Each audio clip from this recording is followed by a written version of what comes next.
आप लोग बहुत ताना मारती हो जिनके बेटा नहीं होता। सबसे ज्यादा महिलाएं परेशान करती हैं, पता है? सबसे ज्यादा स्त्रियां परेशान करती हैं। किसको? स्त्रियों को। अच्छा बताओ, स्त्रियों को सबसे ज्यादा पुरुष परेशान करता है कि स्त्रियां? फटाफट उत्तर दो। स्त्रियों को आप पूरे भारत में एक ये हिसाब लगवा लीजिए कि स्त्रियां सबसे ज्यादा प्रताड़ित किससे हैं। गणना कर लीजिए आप।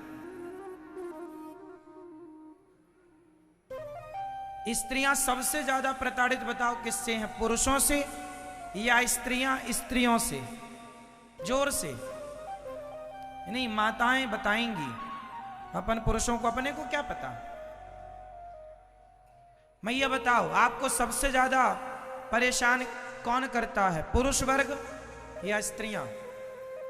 जोर से, जोर से आप बताओ। स्त्रियां।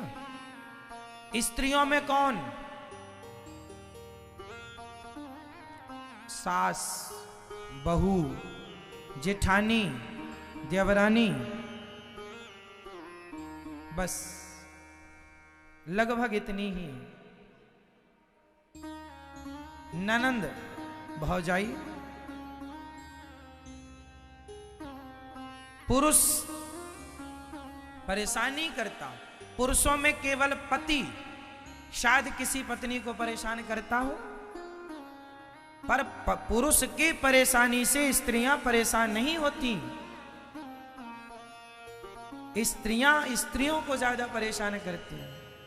आज गौरी गोपाल आश्रम में वृद्ध माताएं हैं 261 माताएं। 261 माताओं में यहां माताएं जो है ना, ये पुरुषों से परेशान होकर नहीं आई। बेटों से परेशान होने वाली कुछ माएं हैं, पर बहुओं से परेशान होने वाली ज्यादा माताएं हैं। कोई स्त्री सास से परेशान है तो कोई स्त्री बहू से परेशान है। आप अपने घर में अपने पति से कम परेशान हैं, और जो महिलाएं हैं चारों तरफ से खाने को खाओ खाओ खाओ खाओ चलता है, उनसे ज्यादा परेशान है। हाँ या ना? हाँ ना मैया? तो स्त्रियों को स्त्रियां ही परेशान करती हैं। और जिसके बेटा नहीं होता ना, उसको तो वो जहां जाके बैठे तो स्त्रियां बस एक ही सवाल, कुछ है क्या? कुछ नहीं। अरे राम राम, फलाने की बहू को तो कुछ नहीं है, फलाने की बहू के तो बेटा नहीं है। हाँ, तो तुम्हारी बहू के तो बेटा है, तो तुमने कौन सा गढ़ जीत लिया? बेटा नहीं है, बेटा नहीं है। बताओ कितनी घटिया सोच है ना लोगों की। जिसके बेटा है वो कौन सा गढ़ जीत लिया, ये बताओ। आप लोगों के बेटा है तो आप कहां के राजा हो गए, बताओ। क्या जीत लिया आप लोगों ने? बच्चे तो सुअर भी पैदा कर लेते हैं। ये शरीर बच्चे पैदा करने के लिए ना मिला, मेरी मां मीरा की तरह भगवान को पाने के लिए मिला है। इसलिए कोई मीरा से नहीं पूछता कि तेरे बच्चे कितने हैं। मीरा से तो मीरा का प्रेम पूछ लो कि गोविंद से प्रेम कितना है, प्रभु से प्यार कितना है।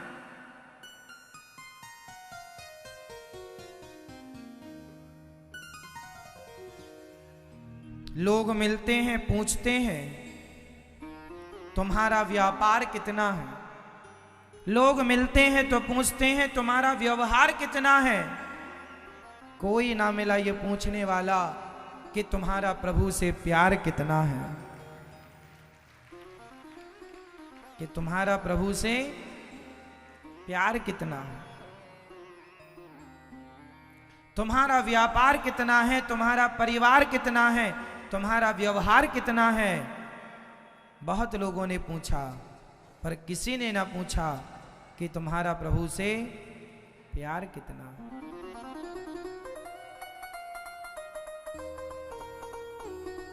अब चित्रकेतु को संत जी ने एक फल दिया और फल के प्रभाव से उन्हें एक पुत्र हुआ, पर 5 साल की उम्र में वह पुत्र 5 वर्ष में ही उसकी मृत्यु हो गई।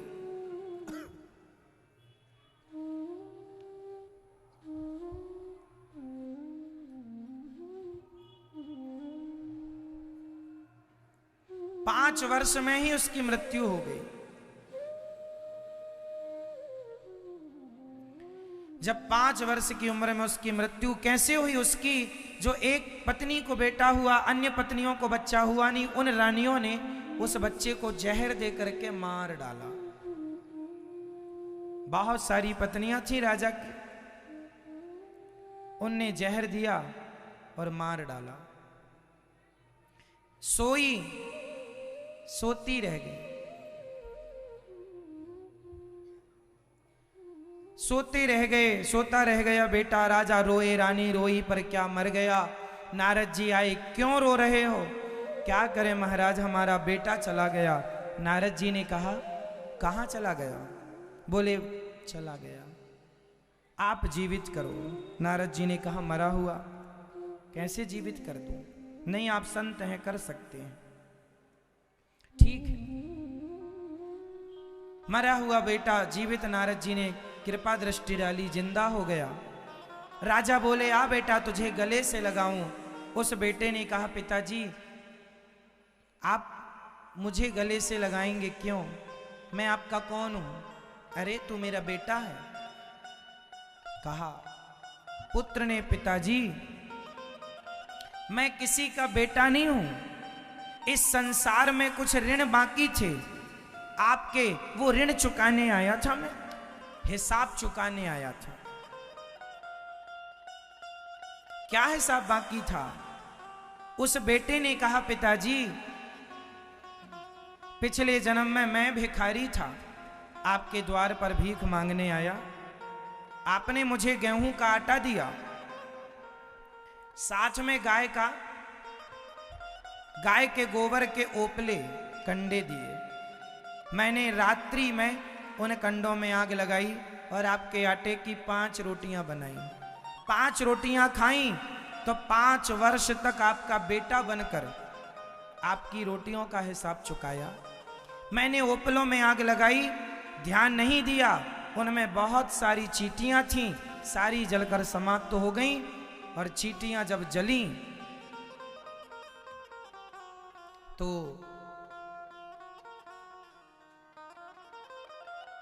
वही चींटियां आपकी पत्नी बनकर आईं और मैंने उन्हें जलाकर भस्म किया, उन्होंने हमें जहर देकर मार दिया। वो तो भगवान को भोग लगाए तो एक जन्म में ही सबका हिसाब किताब चुक गया, वरना ना जाने कितनी बार जन्म लेना पड़ता,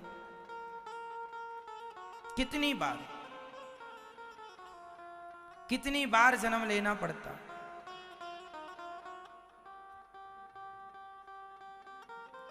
अब यहां ध्यान पूर्वक समझिएगा बात क्या है।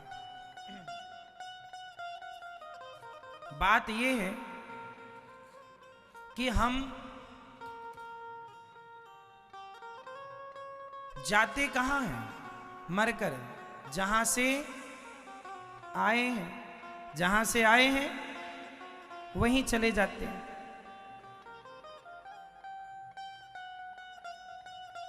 इसलिए आना जाना लगा ही रहेगा, ये मिटेगा नहीं। उस बेटे ने कहा, पिताजी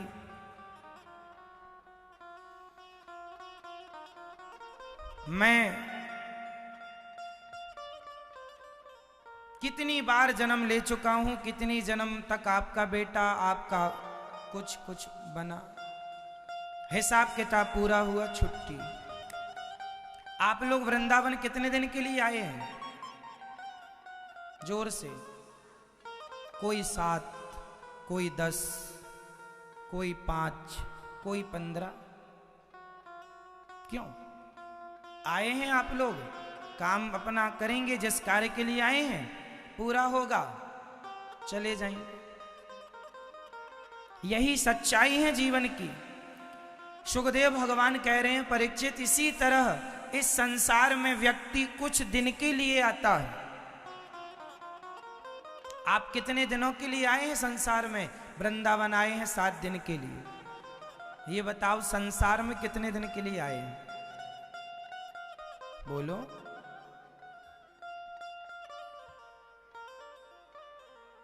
संसार में कितने दिन के लिए आए हैं आप लोग? नहीं पता? संसार में आप लोग कोई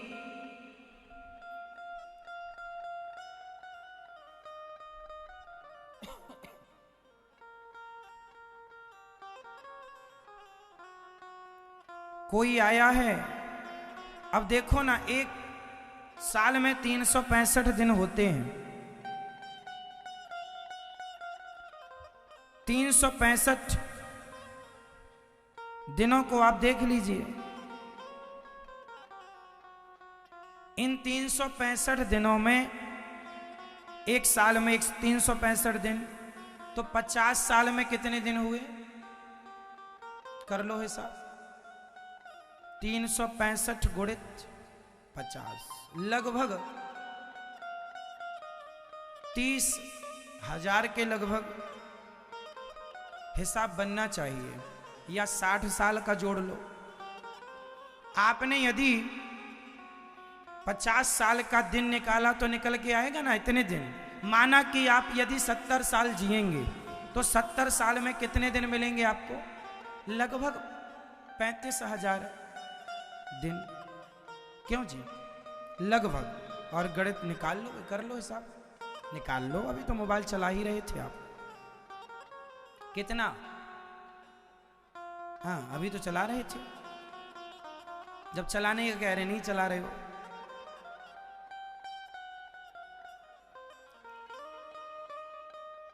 हुआ है साहब?